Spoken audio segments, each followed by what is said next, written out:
shouldn't say that out loud, should I? But Crouch. Bind. Set. I'm still Thomas. I'm still Adam. And this is still season 2, but now it's episode 3 of the PODcastaways.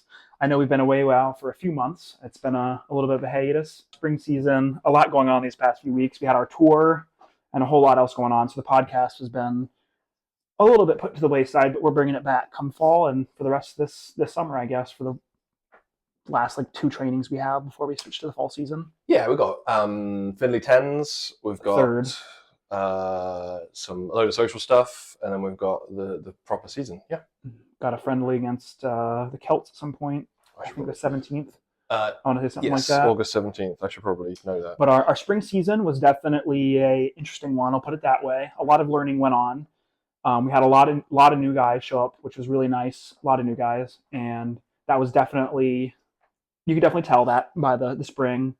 I mean, you look through those roster lists, and it's almost no one you'd recognize that's been around for the club for a long time, which was good. But it also meant the rugby we were playing was not always at the highest level. I'll say that much, and it was at times There's a lot of learning curve, and I think with new guys, I mean, some of the new guys have come on a hell of a lot in the however many weeks they've been playing. CL is a different rugby player than he was the first day he turned up. He's putting some effort in. He's learning the game. Yeah. It's good. So, I said to him the other day, as long as you're getting 1% or 0.5% better every time. Hey, he made it all the way through tour, that whole 80. Not really, but yeah, we have a lot of new guys that are getting a lot better though. But and in the summer, we've gone to a few tournaments now. Like you said, on August 3rd, we have Findlay 10s, and then the season starts. But outside of that, there's also been the international window for rugby. Some highs, some lows. Some James Lows. He was terrible. He was really bad this whole series. Ireland didn't really look good in general to me. I don't know how they really pulled out a win, to be honest. They deserved it. The first game, neither South Africa or Ireland looked good in that game. But I think it was a typical number 1 in the world versus number 2 in the world. It's just going to be scrappy and nothing's going to go right and stuff. And so you don't get exhibition rugby. But James Lowe wasn't good. They were missing Jamison Gibson-Park, who's probably the second best scrum half in the world. Didn't have Mac Hansen. Yeah, they were missing a lot of their first 2 players. Obviously, Ireland definitely looked like they miss Johnny Sexton and his input. Lot. They miss a couple of the old heads and things. But the second game, they changed their game plan. They played completely differently. I didn't think they were going to win, and I had even we were getting ready to go out, and I had even looked away the last 10 minutes, and then I looked up and saw Crowley kick a drop goal, and I went, "Holy shit! Did we just win?" Kieran Frawley. Frawley, sorry. Ginger. Sam. Did we just score? Did we just win that game? Won the game, and it was insane. Yeah, it was very good, but number 1 against number 2 in the world is always going to be scrappy. I thought the England-New Zealand games were way more entertaining. They were a lot more entertaining, yeah. I felt like England's attack is finally coming together, and as is their defense. They run that rush with Henry Slade in the 13 channel as a rusher, and they definitely did not look like they had it good during the Six Nations. They hadn't figured it out yet, but I felt like they had figured it out this time around. For Ireland, I think the big thing for them that I took away from their days is Peter O'Mahony needs to just move on, unfortunately. I feel like he just didn't do anything. He was completely invisible in the first game, and then he was fine off the bench. I didn't think that he should be really around much anymore. I mean, I noticed Aki was missing during the second game. Dan Sheehan was missing during the second game, but Kelleher did a great job, I thought. And honestly, Vanderfleer, I don't think he should be holding on to that 7 shirt for much longer. He doesn't really seem like he does anything to me anymore. I think he's one of those names on a team sheet that opposition players or opposition teams target because they know he's going to be good. It was if you see Johnny Sexton's name, if you saw Johnny Wilkinson's name, see Dan Carter's name on a sheet, they're the person you go after, because if you can shut that person down, it affects the game. So I think he's one of those players that gets targeted and therefore gets taken out of the game. Yeah. I thought the same for Ben Earl for England. If Ben Earl has a bad game, England has a bad game. Yeah. Whereas the Six Nations, he played immensely. He was incredible against Ireland, and that is why Ireland lost that game. The drop goals are coming back though, because Marcus won that game for England on a drop goal too. Yeah, only fell over. Marcus Smith looked really good at 10, I thought. Didn't even really notice George Ford missing or Owen Farrell missing, which was good. Yeah. I thought New Zealand looked good. I think their line out was bad. and I think their scrum half was lacking. I did think Damien McKenzie was good at 10, but when both Barretts were on the field together, there was just a little bit something special happening. Yeah. But I quite like the 10, 12, 15, like McKenzie, Barrett, and I think that's a kind of a good thing. I just don't see a place for like. I mean, Talia scored all their tries. He scored a hat trick, or did he score a hat trick? Or at least he scored 2. But although he scores tries, I think in defence he's a liability. Ollie will completely disagree with all of this. But the big one that I disagree with you on is actually Damien McKenzie. His first game wasn't good. DMAC wasn't good in the first game against England, but I think he was very good last weekend. To me, he's very good when his team is doing good, but when they're doing bad, he can't, to me, turn the game around. Whereas Richie Mwanga is the type of player that my team's playing terrible, but everyone I'm good, just follow me and we'll do well. Like, he can break the line and stuff like that too. Not that Damien McKenzie can't either, but maybe he's a little more afraid too. I don't know. Yeah, maybe. I mean, and then who else played? France played Argentina, which, to be honest, those games were relatively unremarkable. I'll be honest. Each team took a win. France put up a random team of nobodies. The highlight of that was 2 of their players are going to Argentinian prison. Respectfully. Let's not talk about that. But that was kind of a boring series, I thought. Not super entertaining. Wales against Australia. I thought that was exactly the same. It was fighting for which team could lose the game. They were both trying to lose the game. It was not fun to watch. No, I mean, England, Ireland, New Zealand, South Africa are the 4 teams to watch, other than France's number 1 team. But that's a good transition to France's actual really good team at the minute, their sevens team with your best friend. Mm-hmm. They look really good, and going into the Olympics, which starts next week. Or next week, 2 weeks? Next week. 2 weeks. It is next week, isn't it? The Olympics, I don't know when the sevens kicks off. It might be one of those things that comes out halfway through. But I think I looked up, and the rugby guy on Instagram, mm-hmm. he touted it that he thinks France will probably finish second, and it will be Ireland, France, and I forget the other team that was. It's got to be Fiji or Australia. Or the Blitz box are usually pretty good. But he was like Ireland and France are going to be in the top 3 in the men's and get a medal. In the women's, he was like New Zealand are going to win it because they win everything. They're amazing. And then I forget her name, but that girl, the centre for Australia, she's just lightning quick and no one can touch her.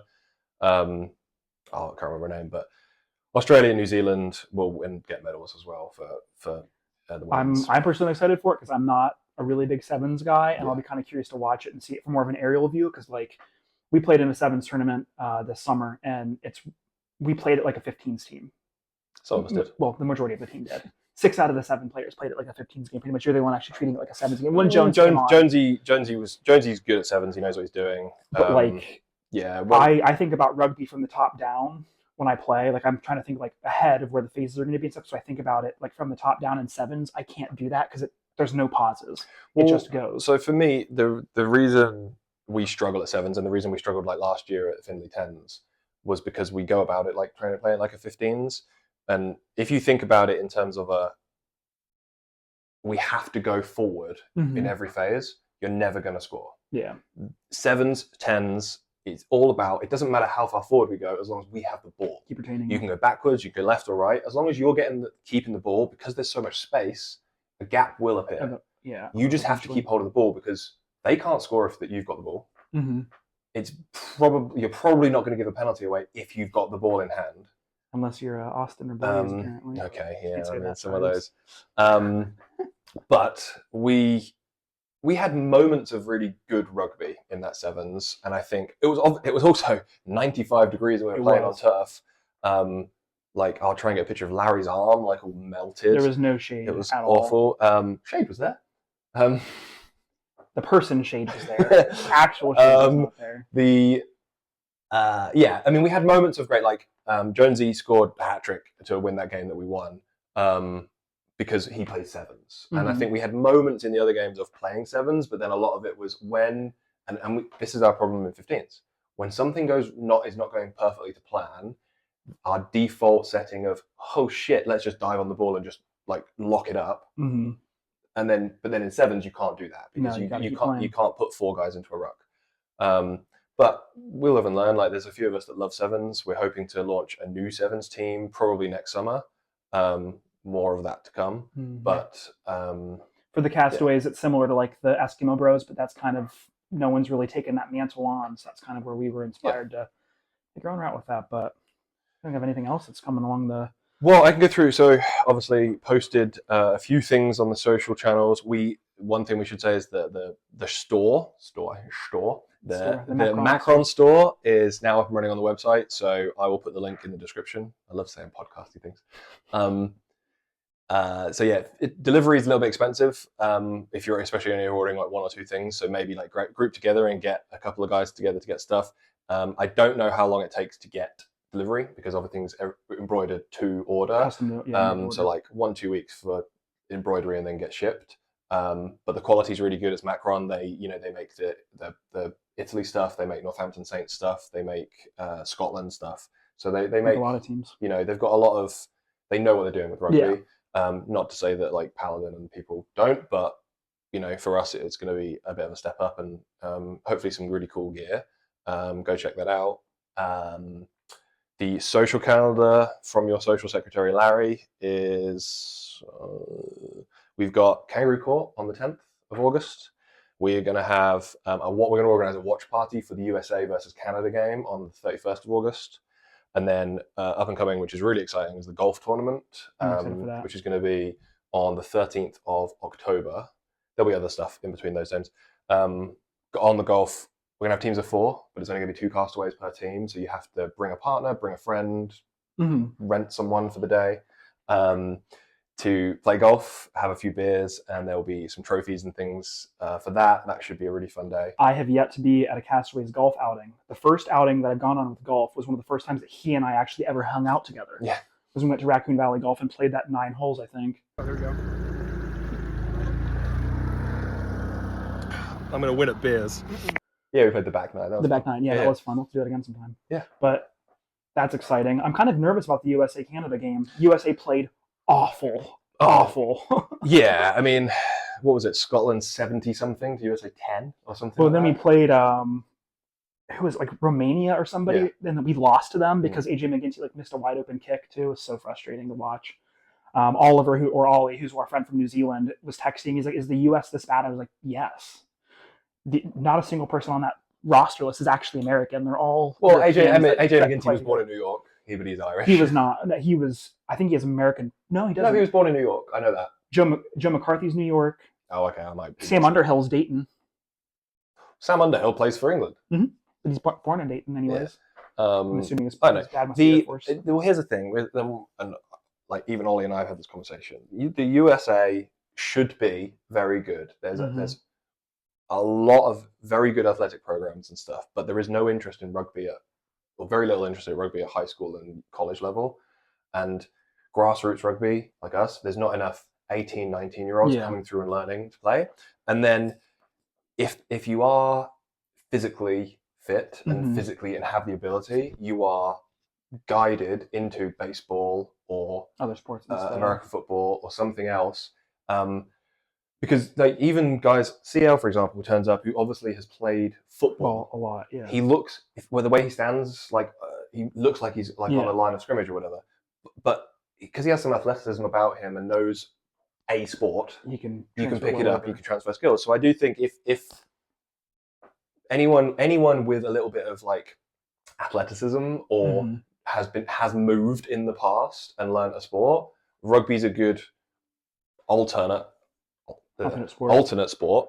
It's not that hard to pick up the very basics of it. I mean, some of us make it look very fucking difficult. Sorry for my language. But, most of the time it's easy to pick up, especially summer touch.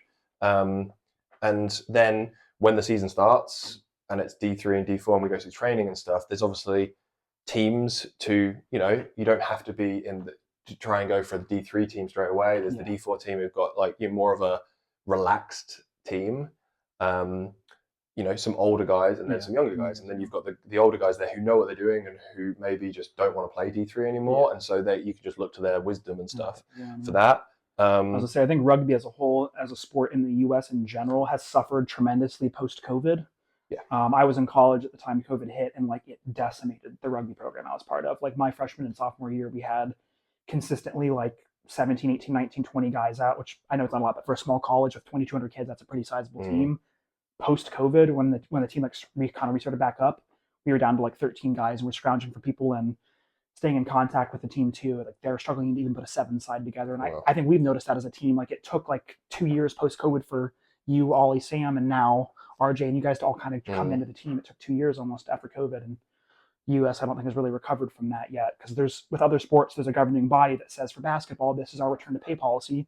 USA Rugby probably isn't doing all that because they don't really make any money. They probably fired their employees. The USA Rugby, the whole thing about like the SIP situation is you go on to Australia, like you go to an Australian website for USA Rugby, and like, why does another country govern our like licenses and stuff? It's weird. I have no idea. I did want to talk through the D3 and D4 schedule if you want to like just talk about like difficult games. Obviously, D3 and D4. Oh, we should mention D4 guys as well. The Marysville Rhinos are gonna not fold, but they're struggling with numbers and stuff, and so they are primarily going to join our D4 team. They will be sipping with us. They will sit under the Castaways name, so we will have a lot more people, primarily forwards, because they struggle to have too many backs in their team. But like it helps build out our rosters and things. It does, so good to just have more numbers and things. Obviously, it's not too far away, Marysville. We're going to do a joint kind of preseason scrimmage against Cincinnati Celts down in Cincinnati on the 17th. Let's go D4 first. So D4's first game on the 24th is against Louisville, which is at home. Always a solid team to play Very against. good team. Yep. Then we've got Indianapolis Impalas at home. I know they have their D2 side, but I've never seen their D4 side. Okay. But cool. Their D2 team's pretty good. And then 2 more games. There's like 3 weeks between the and then back-to-back away games, and then back-to-back away games. South Pittsburgh and then Pittsburgh on the 21st, and then it's another 2 weeks till 5th of October. Yeah, there's the 2 Pittsburgh teams will be tough. Quite a bit of teams dropped out of the D4 level. So obviously Marysville was a D4 team, and then the Coyotes, which is another local D4 team that's in the IGR, decided to step away from D4 completely and is just doing IGR. So now there's even fewer teams. So that's made things difficult, but yeah, I think those would be good games. I think they traveled to Pittsburgh last time and maybe played the Forge, but I don't recall if they ever played the Harlequins. I don't recall if they played South Pitt. Who are the Harlequins? South Pitt. Hooligans. That's what I meant. Jeez. Okay. Unless I put the wrong. No, I trust you on that one. Then D3 wise, again joining in with that scrimmage against the Celts, and then the week after is home versus Michiana Moose. Michiana. We did not do well against them last year. That was our last game of the season. We traveled up with like 16 guys. Yeah. And really, they had a really, really strong fly half, I thought. And then they had an open play. Their pack was pretty equal to ours, but their scrum was like unreal. Like they just turned us over in the scrums. It just destroyed us.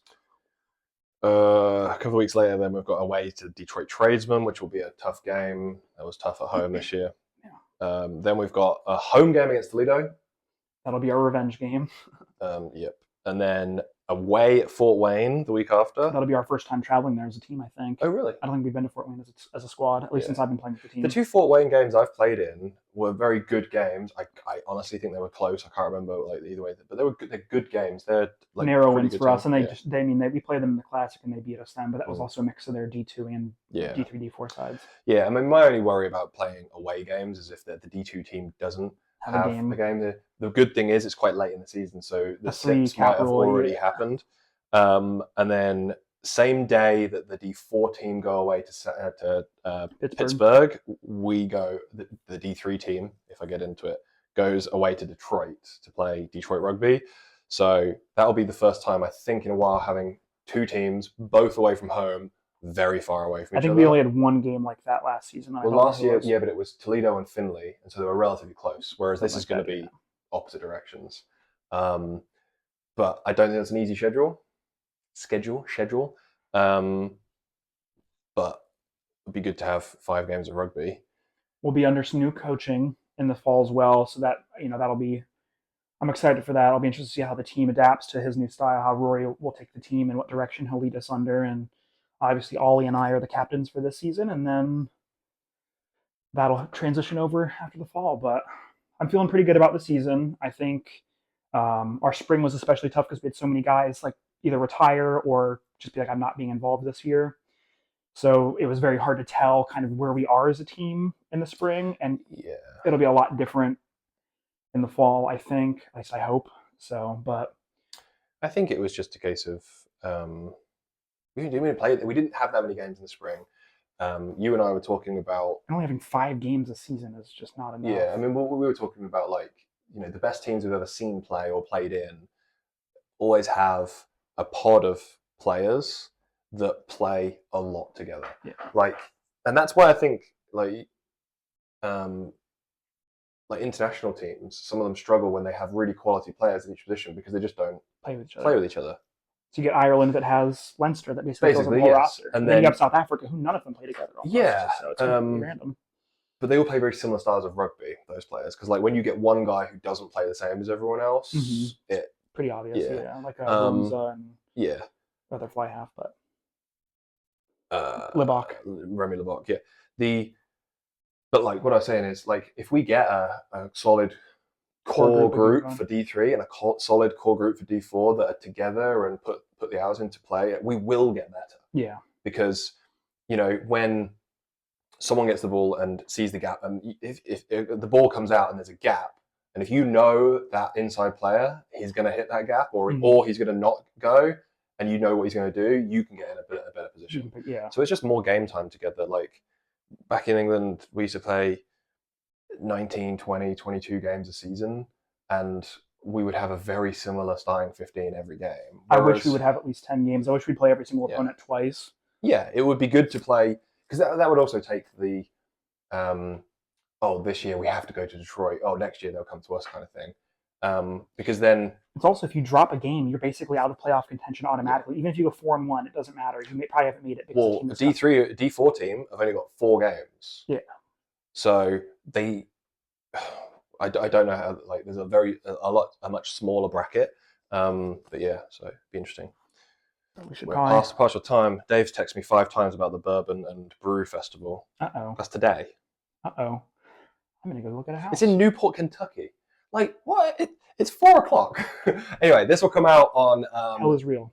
Saturday morning. So it'll be too late to like watch the New Zealand Fiji game, because that's tonight at 10. 10:30, yeah. Damn. Ridiculous. Happy birthday, Charlie. Happy birthday, Charlie.